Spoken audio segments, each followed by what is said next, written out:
Okay, so I want to tell you this. I'm going back to actually over 60 years, which is all these. This is older than your parents.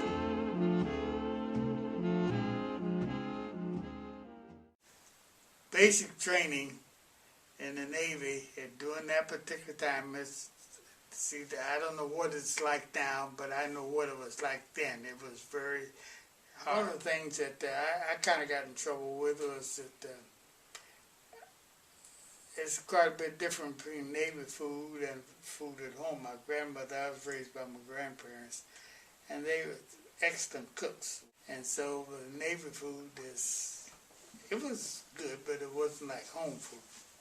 Well, the first couple of days I couldn't eat it. And they meant for you to eat everything on your plate. So I dumped it in my sailor hat. And so when I got ready to go out, I carried it in such fashion they didn't know that I had the food in my hat. Okay. But one other time I didn't get away with that, so they made me stand on the rim of a bucket for, that was one of the punishments that you got.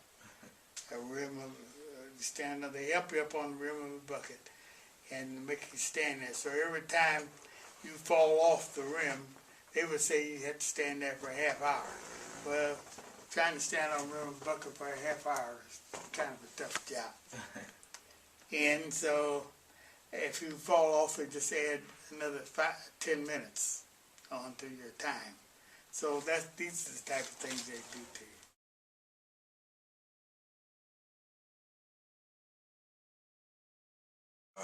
They used to send a bunch of those cattle cars, we call them cattle cars, into Omaha whenever they would give a dance out there on the base. They'd have the cattle cars that come in here to Omaha and bring in a bunch of young ladies to dance with us out there and stuff, you know. And then when about 12 o'clock or 1 o'clock the dance was over, then they put them on the cattle car and send them back to Omaha. See?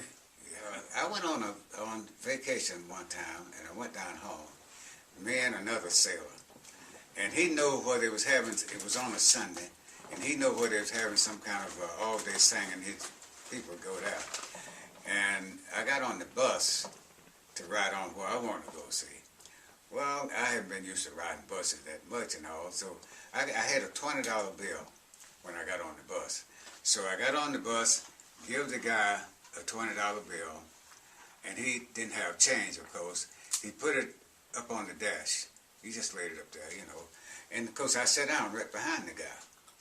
And he drove on about 10 miles down the road, you know, and he pulled over to the side of the road, looked around at me, he said, "What are you doing sitting up here?" I said, "Well, you got my $20 bill." And he said, "I told you I'd give you this money, your change, when we get to the next stop." Well, they had these little curtains up in there, behind there. And I know you didn't call me, I didn't come over here for a NAACP meeting or nothing, but they had these little curtains up in there. And blacks were supposed to go behind those curtains, see. But I sat up in the front car. I said, "Well, you got my $20." He said, "I told you I'd give you your money when y'all get to get some change, you know." So of course I got up, I went on back in the back, but, you know, that's the way it was. What he cared about me being in the uniform was nothing.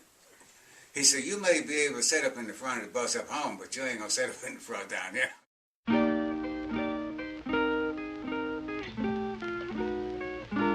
Till then, my darling, please wait for me. Till then, no matter when it will be, one day I know I'll be back again. Please wait. Till then,